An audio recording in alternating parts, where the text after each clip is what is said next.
Está gravando, bom dia a todos. Então, a gente vai iniciar a aula de hoje com termoquímica. O que seria termoquímica? É a parte da química que envolve os calores envolvidos nas reações químicas. Então, tem reação química que libera energia, libera calor, e tem reações químicas que absorvem calor, tá? Então, na termoquímica, é a parte da química que estuda a entalpia das reações. O que seria entalpia de reações? Entalpia é a mesma coisa que energia. Então, falar em entalpia ou energia, a gente pode associar aqui como semelhante, tá? Então, na física, na energia e calor é a mesma, tem o mesmo sentido, né? Então, a entalpia das reações químicas, ou seja, os calores envolvidos nas reações químicas. Então, tem uma fórmula que seria a variação da entalpia, variação da energia, seria igual a variação, a entalpia dos produtos, menos a entalpia dos reagentes. Então, é com essa fórmula aqui que a gente calcula o ΔH, que seria a variação da entalpia da reação química. Então, existem dois tipos, basicamente dois tipos, né, de reações termoquímicas, que seriam as reações exotérmicas e as reações endotérmicas. Então, vamos estudar essas duas. Então, se a gente olhar esse gráfico aqui à esquerda, nós temos aqui o eixo Y, a entalpia, que a gente pode associar à energia, versus o caminho da reação, a coordenada, né, da reação. Então, a gente tem aqui o reagente A e o produto B. Então, a gente tem a energia aqui, a entalpia do reagente A, e nós temos aqui a energia, a entalpia do reagente B. Então, a gente pode observar que ocorreu a reação química A produzindo B. E aí, o que aconteceu com a entalpia dos produtos? Ela diminuiu, né? Ela veio, se a gente olhar o eixo Y, né? Então, a gente veio aqui da entalpia dos reagentes e foi para a entalpia dos produtos. Então, a entalpia diminuiu. Então, quando o ΔH, né? Então, a gente diz que o ΔH é negativo, né? ΔH menor que zero. Então, a gente diz que é uma reação exotérmica. Liberou energia. Então, quando libera energia, de A foi para B, diminuiu a energia. Então, liberou energia. Então, a gente diz que essa reação é exotérmica. Então, se a reação química liberou energia, é uma reação exotérmica. E o ΔH, ele é negativo. O ΔH, ele é menor do que zero. O ΔH é menor do que zero. Como que a gente pode identificar de forma simples uma reação exotérmica? Então, se a gente pega uma reação de combustão, todas elas são exotérmicas. Então, quando a gente pega uma vela e põe fogo, está ocorrendo uma reação de combustão ali, né? Então, se a gente põe a mão ao redor, a gente vai sentir o quê? Um calor.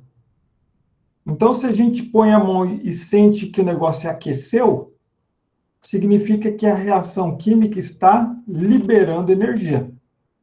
Se está liberando energia, significa que é um processo exotérmico. Tá? Então, essa daqui seria o primeiro tipo de reação. Reação exotérmica. Agora, o segundo tipo de reação seria a reação endotérmica, que absorve energia. Então, vamos olhar esse gráfico aqui do lado direito, que a gente tem aqui o eixo Y, que seria entalpia, versus, né, o eixo X, caminho da reação. Então, a gente tem aqui, A seria o produto, né, o reagente, então a entalpia do reagente, e a gente olha aqui a entalpia, a energia do produto, que o produto seria B. Então, a gente vê aqui que a energia de A ela é menor que a energia de B. Então, significa o quê? Que a reação absorveu energia. Porque os produtos que são B, a energia ficou maior, né? Então, ele absorveu a energia. Então, o ΔH dessa reação, ela é maior do que zero. ΔH maior do que zero. Então, nas reações endotérmicas, ocorre que absorve energia. Então, os reagentes absorvem energia e formam produtos com maior grau de energia. Então, a gente tem aqui a reação endotérmica. Reação endotérmica.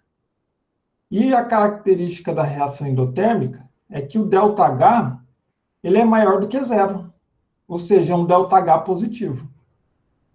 Como que a gente pode associar, de forma simples, uma reação endotérmica? Então, o exemplo é quando a gente pega gelo e põe na mão. O que acontece? O gelo tende a derreter, né, transformando em água líquida. Mas só que o que acontece? O gelo ele absorve a energia da nossa mão. Então, quando ele absorve a energia da nossa mão, ou seja, significa que ele está absorvendo energia, né? Ele está absorvendo energia da nossa mão. Então, a gente tem a sensação de frio. Então, quando a gente tem ali a sensação de frio, né? Está acontecendo o processo ali. Você sentiu frio, significa, então, que é um processo endotérmico, tá? Então, se sentiu calor, é um processo exotérmico. Se sentiu frio, seria um processo endotérmico, com ΔH positivo, né, maior do que zero. Então, a gente tem aqui essa primeira questão, que ele diz para a gente, indique nas reações a seguir se são endotérmicas ou exotérmicas.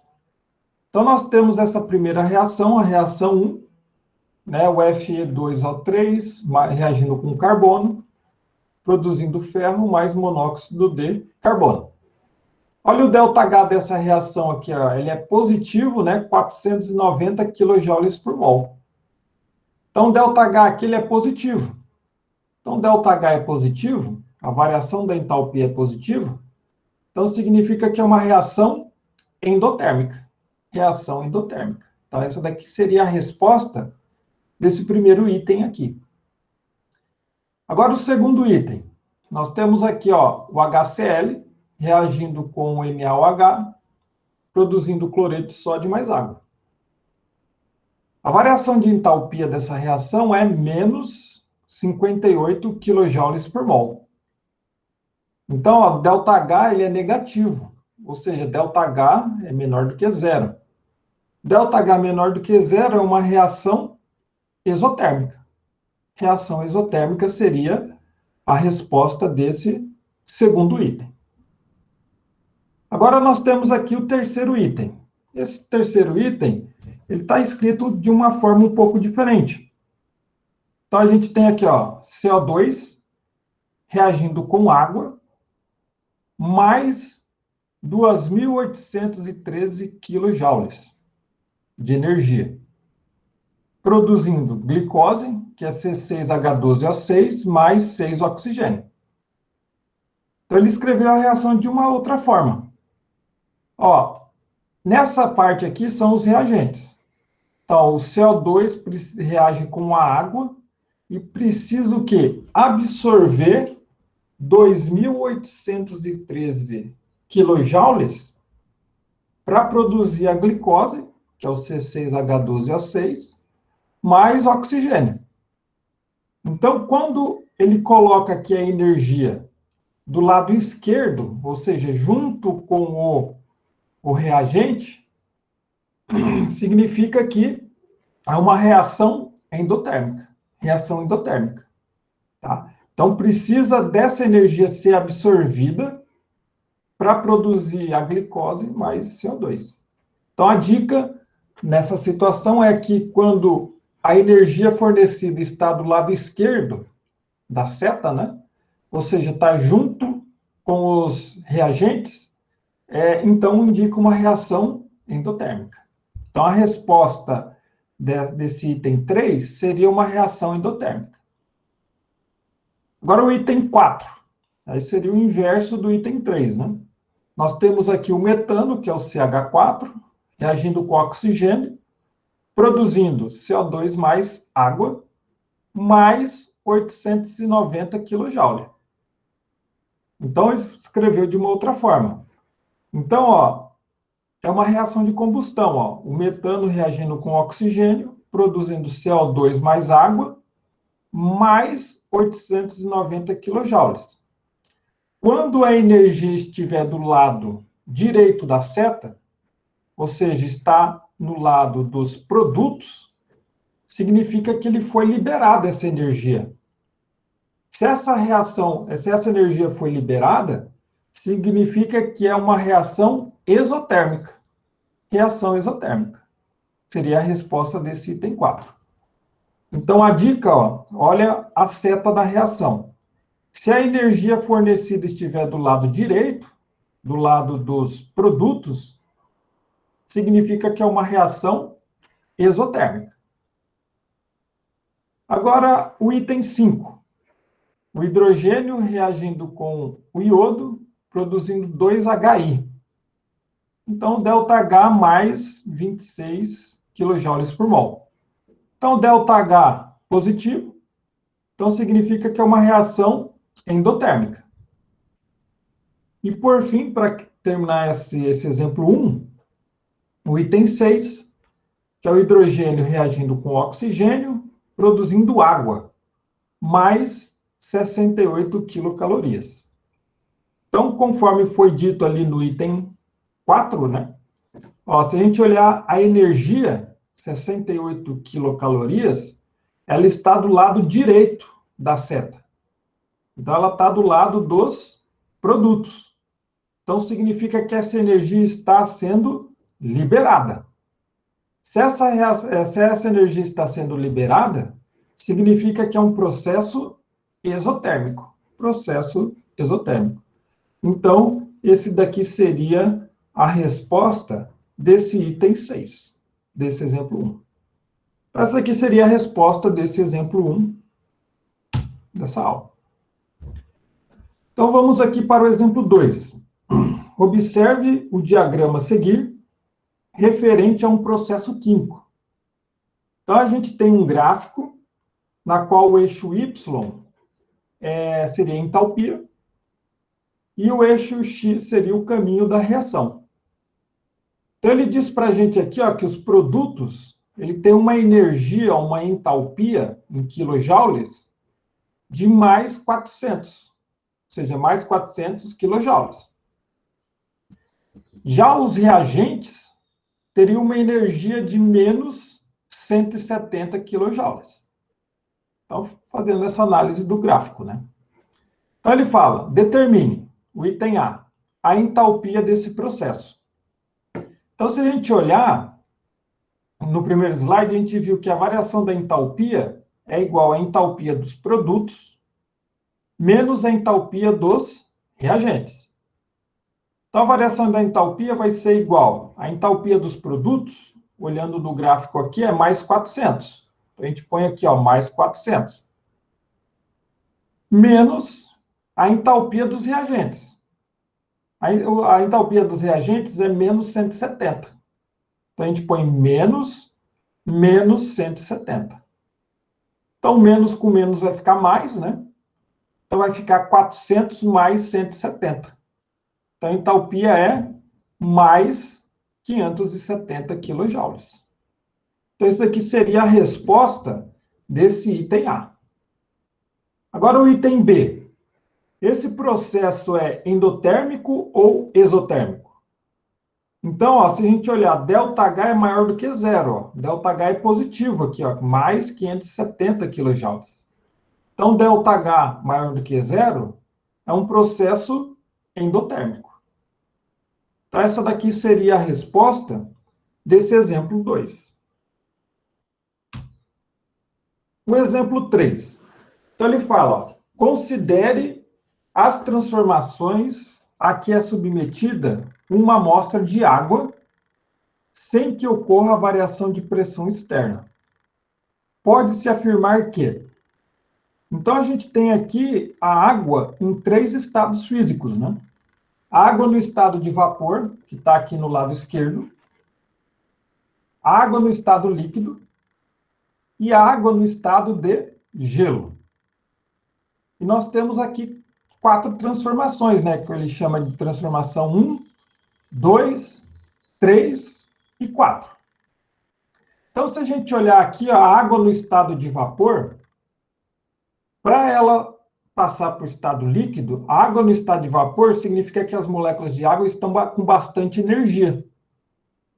Então, para a água no estado de vapor passar para o estado líquido, ela tem que perder essa energia. Ou seja, ela tem que liberar energia. Quem libera energia é um processo exotérmico. Então, esse processo 1 aqui, ó, que a água no estado de vapor passa para o estado líquido, esse processo 1 é um processo exotérmico. Da mesma forma, a água do estado líquido, para passar para o estado de gelo, então a água no estado líquido tem que perder energia para passar para o estado de gelo. Então, esse processo 3 aqui também é um processo exotérmico. Então, o processo 1 e 3 são transformações exotérmicas. Agora, se a gente olhar o processo inverso, né?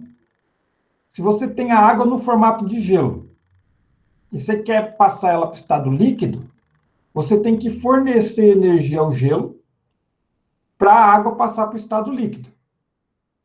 Então, é um processo endotérmico, ou seja, um processo que absorve energia. O gelo, né, a água na forma de gelo, tem que absorver energia para a água passar do estado de gelo para a água do estado líquido. Então, o processo 4 aqui é um processo endotérmico. É um processo que absorve energia.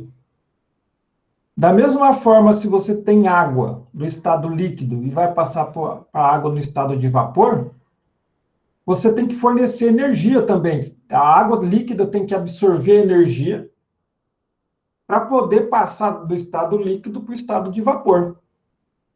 Então, o processo 2 é um processo endotérmico.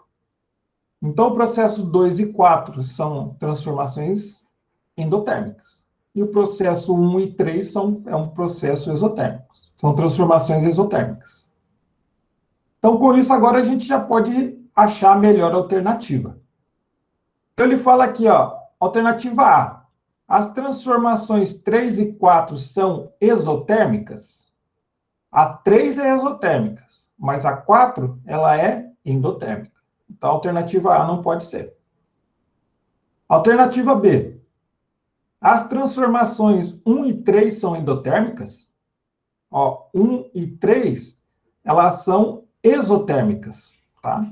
Então, a alternativa B também não pode ser. Alternativa C. A quantidade de energia absorvida em 3, no processo 3, né? É igual à quantidade liberada em 4. Então, ele falou aqui, ele pegou essa etapa aqui, ó, 3 e 4. Então, ó, a quantidade de energia absorvida em 3. Ó, a quantidade de energia absorvida em 3. Mas o processo 3 aqui, a gente viu que é um processo exotérmico. O processo exotérmico, ele libera energia. Então, o processo 3, ele não absorve energia. Ele libera energia. Essa expressão aqui está errada. Tá? Então, e aí quando ele fala é igual à quantidade liberada de 4, do processo 4, o processo 4, ele é endotérmico.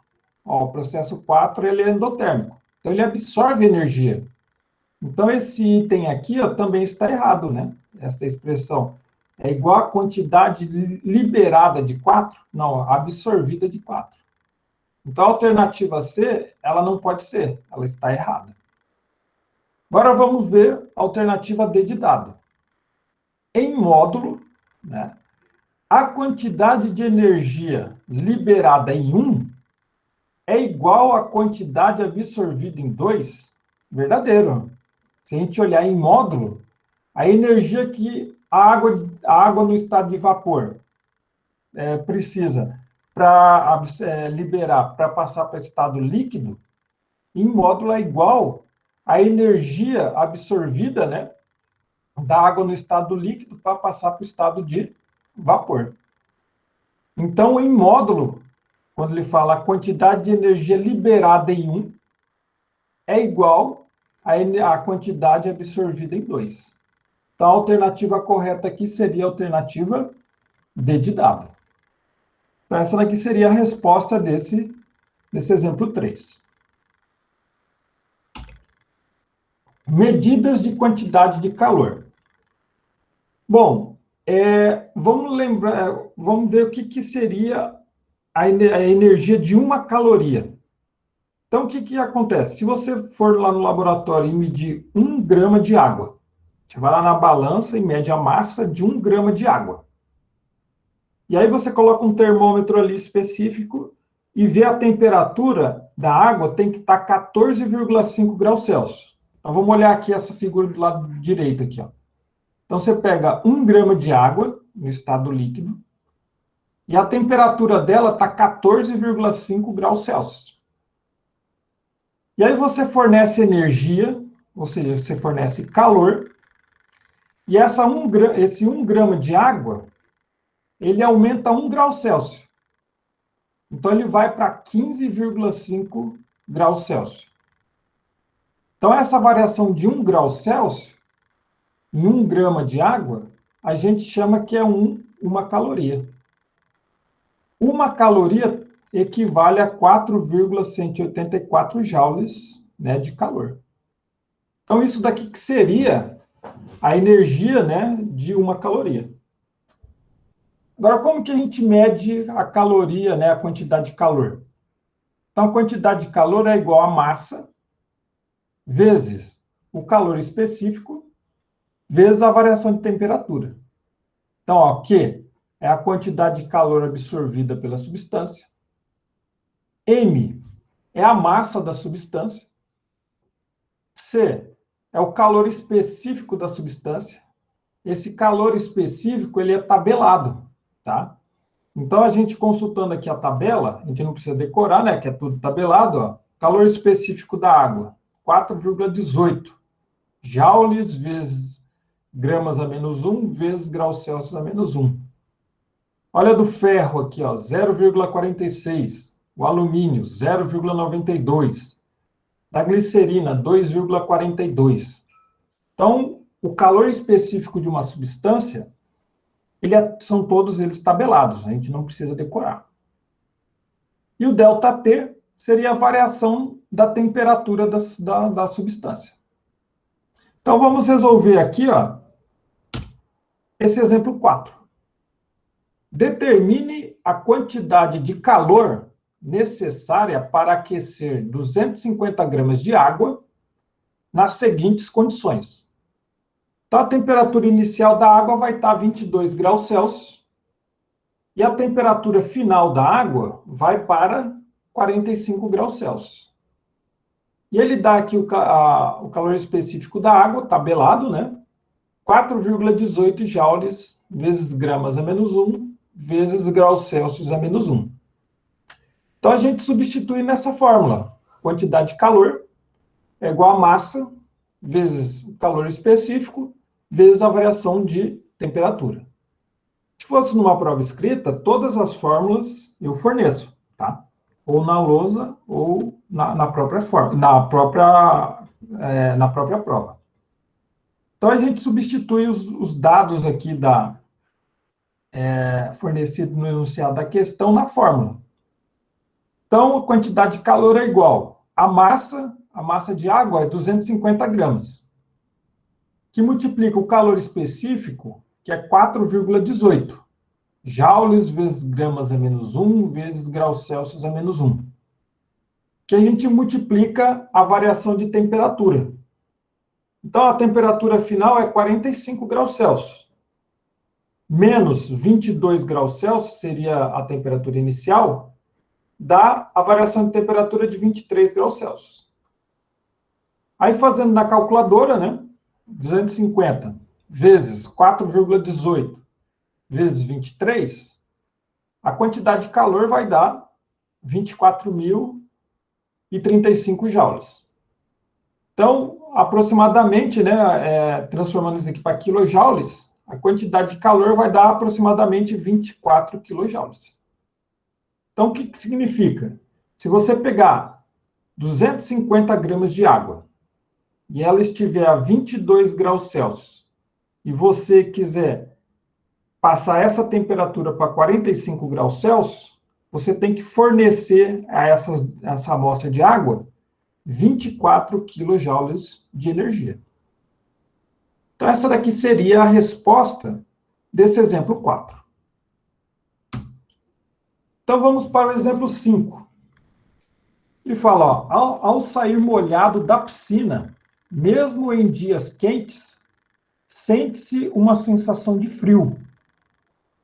Esse fenômeno está relacionado com a evaporação de água, que, no caso, está em contato com o corpo humano.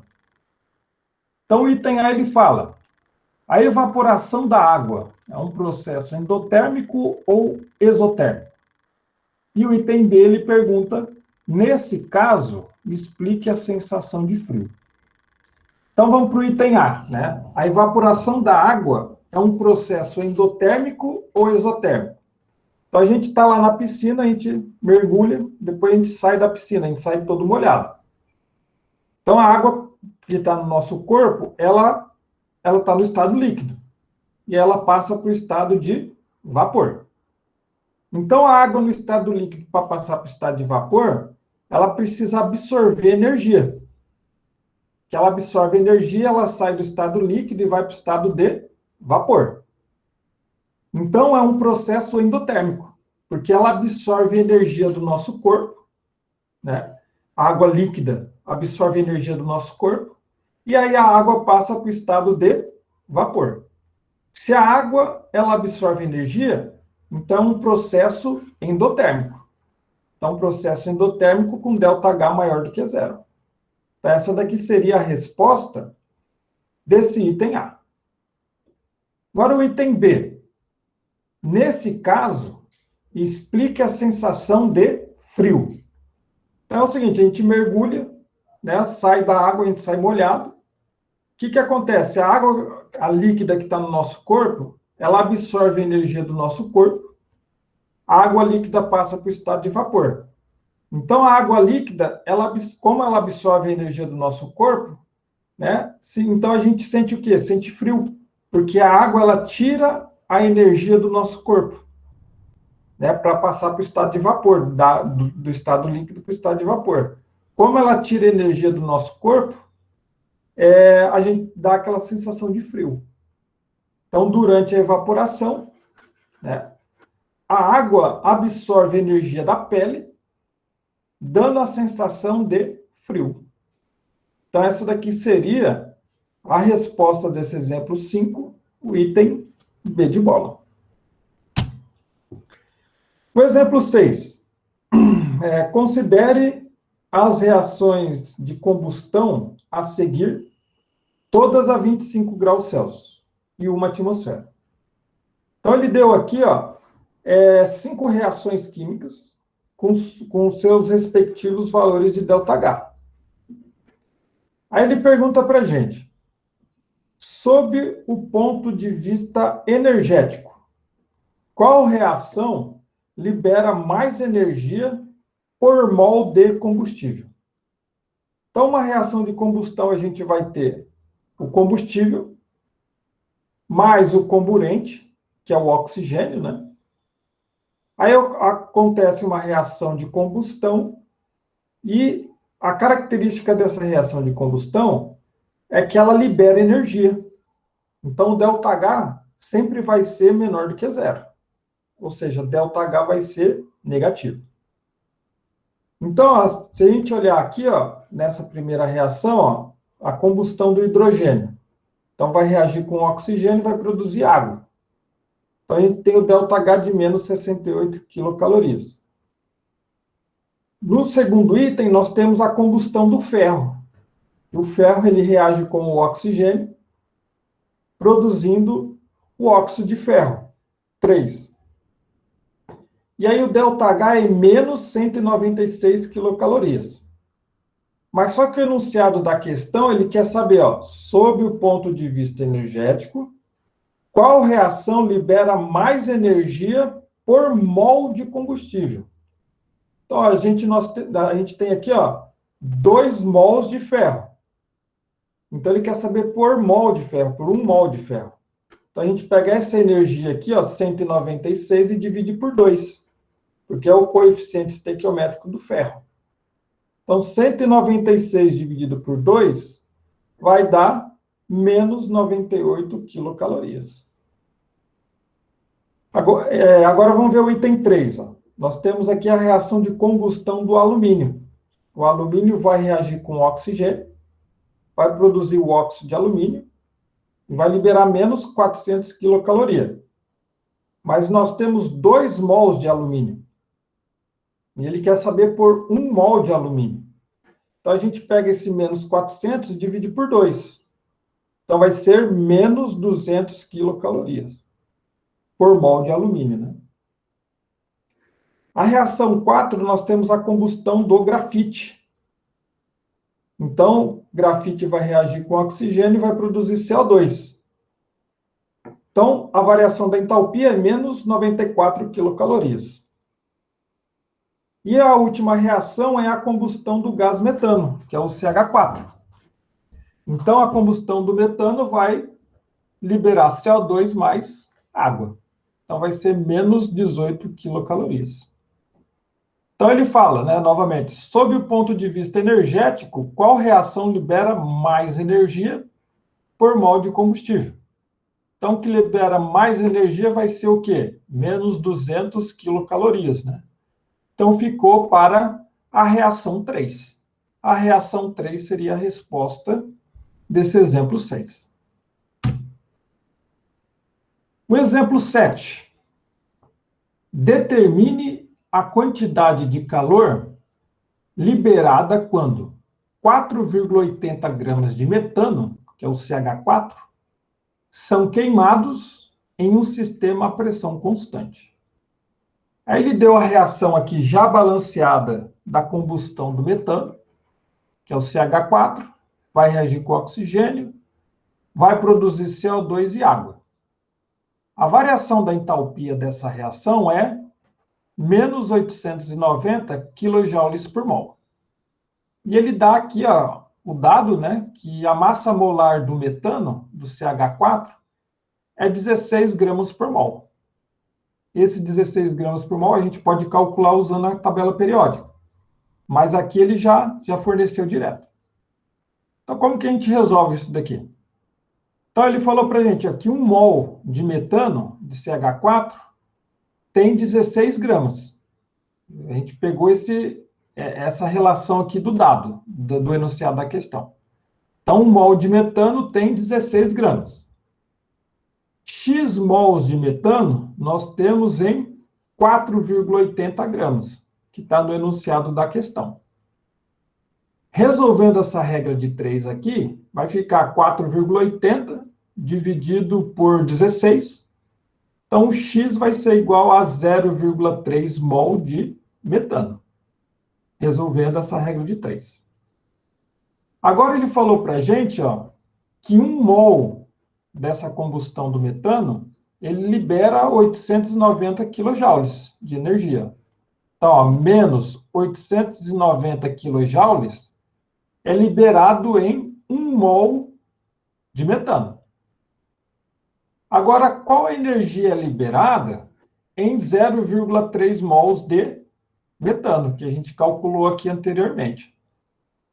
Então, resolvendo essa regra de 3, então vai ficar x vezes 1 é x, menos 890 vezes 0,3 vai dar menos 267 kJ. Então, essa daqui seria a resposta desse exemplo 7. Então, se você pegar 4,80 gramas de metano e submeter à combustão, vai liberar menos 267 kJ. Então, essa daqui seria a resposta desse exemplo 7. Então, vamos para a última questão da aula de hoje, que seria esse exemplo 8. Então, ele fala, a água oxigenada, H2O2, pode se decompor em água e oxigênio. Calcule o calor liberado quando 5,1 gramas de água oxigenada, né, que é o H2O2, se decompõe a pressão constante. E aí ele deu a reação química aqui já balanceada, né, ele deu a reação química aqui já balanceada, 2H2O2, fornecendo 2 moléculas de água e liberando um oxigênio. A entalpia dessa reação é menos 196 kJ. E ele deu a massa molar da água oxigenada, que é 34 gramas por mol. Então, o que a gente faz? A gente pega esse enunciado aqui, ó, escreve de uma outra forma. 1 mol de água oxigenada contém 34 gramas. X mols de água oxigenada vão estar presentes em 5,1 gramas de água oxigenada, que ele deu no enunciado da questão. 5,1 gramas de H2O2. Então, a gente resolve essa regra de 3 aqui, ó. Então, vai ficar 5,1 dividido por 34, né? Fazendo na calculadora, vai dar 0,15 mol de H2O2. Agora, ele falou para a gente aqui, ó, que 2 mols de H2O2, ele libera menos 196 kJ. Então, ó, 2 mols de H2O2 libera 196 kJ. 2 mols de H2O2 libera menos 196 kJ. Agora, se a gente tem 0,15 mols de H2O2, que a gente calculou anteriormente, nós vamos ter uma energia liberada de dx. Então, a gente resolve essa regra de 3. Então, resolvendo essa regra de 3 aqui, vai ficar 0,15 vezes menos 196, dividido por 2. Fazendo direto na calculadora, o x é igual a menos 14,7 kJ. Então, essa daqui seria a resposta desse exemplo 8. Então, com isso, a gente chegou no final da aula de hoje. Daqui a pouco eu vou colocar os slides e a lista de exercícios referente a essa aula 1 no SIGA.